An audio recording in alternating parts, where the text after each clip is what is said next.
Beleza, galera? Professor Thiago Vale na voz, mandando salve Queiroz, Independência ou Morte.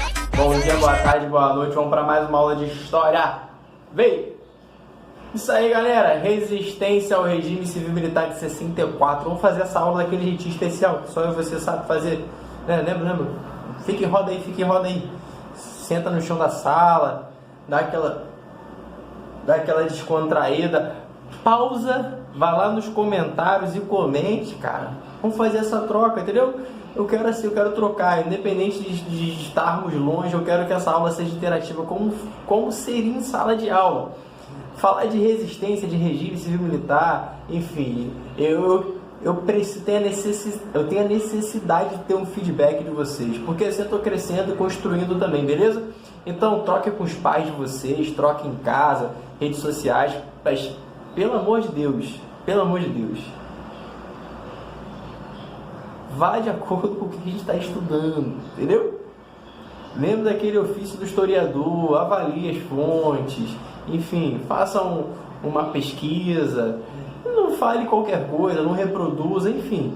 A gente está vendo um momento que esse assunto está super em alta, meu irmão, está na moda. O governo está aí para poder, enfim, botar isso aí sempre no topo dos comentários das mídias sociais. Então vamos falar com zelo, com atenção, com diligência, com pesquisa e com troca. Eu estou aqui para fazer isso. Vamos conversar e bater um papo, beleza? A aula vai ser mais nessa pegada de bate-papo.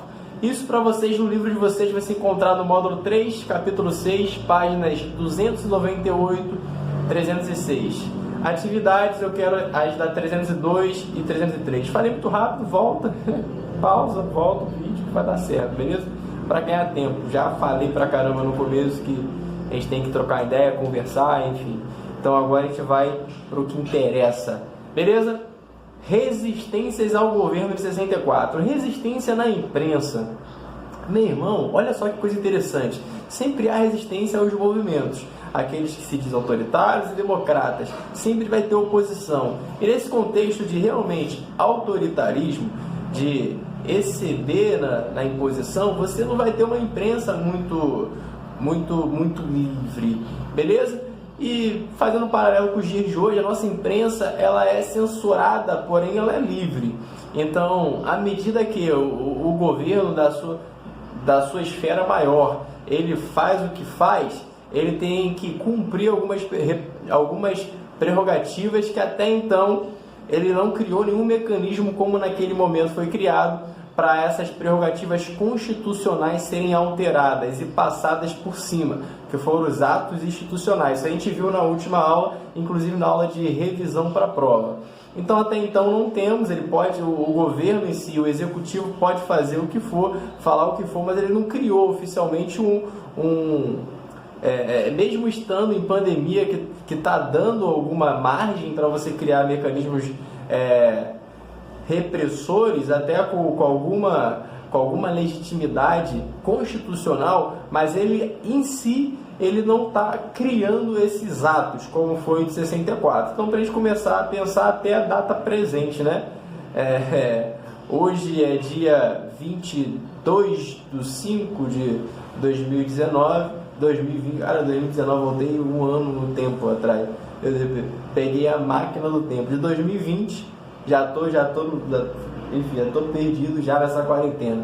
Mas até a data presente não foi criado nenhum ato dessa magnitude. E naquele tempo, em 64, com atos e mais atos de censura, pau comendo no quintal de Noca, nego torturado, enfim, sumindo, eles tiveram que, para lutar, fazer ou utilizar de mecanismos que pudessem atingir, né? E pudesse ter alguma militância. Não tinha as mídias sociais, não tinha o Twitter, então tinha-se a imprensa málica, que está em cima para vocês verem. É a imprensa que utiliza de humor, sátiras, então é de duplo sentido, não é nada diretivo, objetivo contra o governo, porque isso não podia fazer.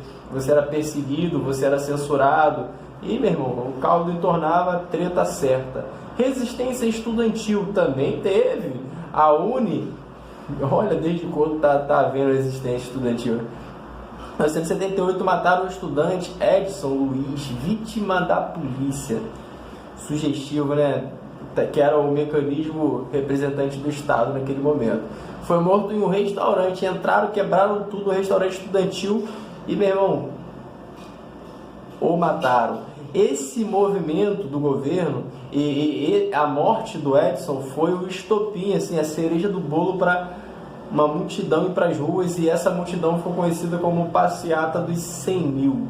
Beleza? Só para a gente refletir o que tem acontecido, né? Tem um tal de João aí na mídia, mas o culpado é sempre o Estado. O Estado, de fato, o próprio regime civil-militar de 64, será que a igreja não ajudou eles a entrarem? O povo não levantou bandeira?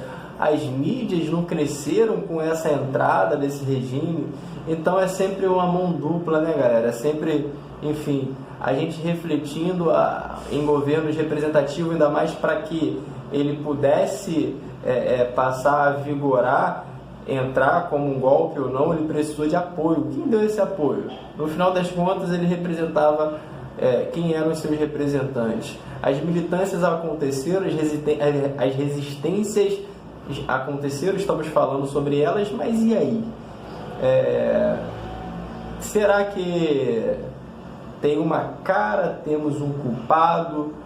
No começo eu não sou, mas depois eu sou. Isso é só para a gente pensar. Mas só para deixar claro que no começo até a igreja se levantou a favor, movimentos católicos e protestantes, de certa forma a população em si contra João Goulart veio massacrando ele, a mídia, uma emissora de televisão, ela, meu irmão, explodiu com o retorno financeiro que recebeu, e de lá ela se tornou uma das maiores do país. Então, a culpa é de quem?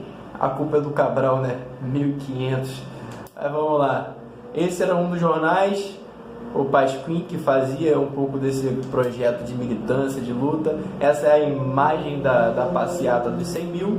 Dando uma caminhada aqui, a gente tem o DOI-CODE, Departamento de Informação, né? Esses departamentos, eles eram os departamentos que faziam essa repressão. Então eles investigavam quem era contra, quem era oposição ao governo, eles faziam esse carinho, né? Trazia, né, para perto, né? Enfim. Não vamos pular um pouquinho aqui. A resistência indígenas e quilombolas, né? A união dos indígenas, porque esse movimento fez com que avançasse a modernização, e a modernização ela tem um preço que acaba com questões, por vezes, ecológicas e de reservas, etc. Então, o preço foi alto e grupos, né, enfim, indígenas se uniram contra esse movimento, ou esse regime. Tivemos a resistência armada da própria oposição ao regime, que foi o movimento socialista aí à frente, né, armamentista, aí vão colocar radicais, enfim, não vou entrar nesse mérito, só vou pontuar que houve dentro da linha de oposição esse movimento. Por quê? Porque o governo arrochou legal, meu irmão. O Médici, ele botou para cantar, veio AI-5, as coisas foram piorando, não se tinha como você arrecadar recursos para fazer, de fato, o movimento. Eu não estou militando também a favor do movimento armamentista, né, que também foi, enfim, guardadas as devidas proporções, também não foi bom.